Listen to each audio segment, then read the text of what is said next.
what we saw in the last 2 weeks, I think that like this region, the particular region that houses Pakistan as well as the other countries, it had been on the cusp of two major conflicts in the last 2 months. Obviously, one being between Pakistan and India in the month of May, and what happened in Iran, our next door neighbor, and what could have happened in the Middle East.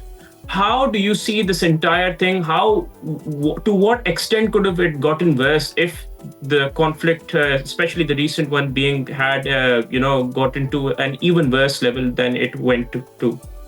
Well, Pakistan has navigated a very tough and a very rough waves of the tsunami around us. That was Iran and also Middle East situation in Gaza, Palestine.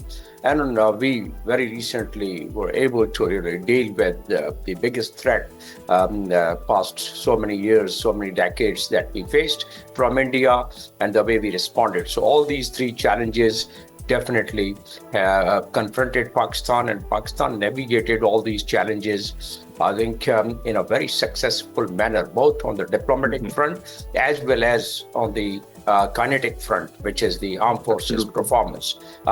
So if we combine together the military diplomacy with traditional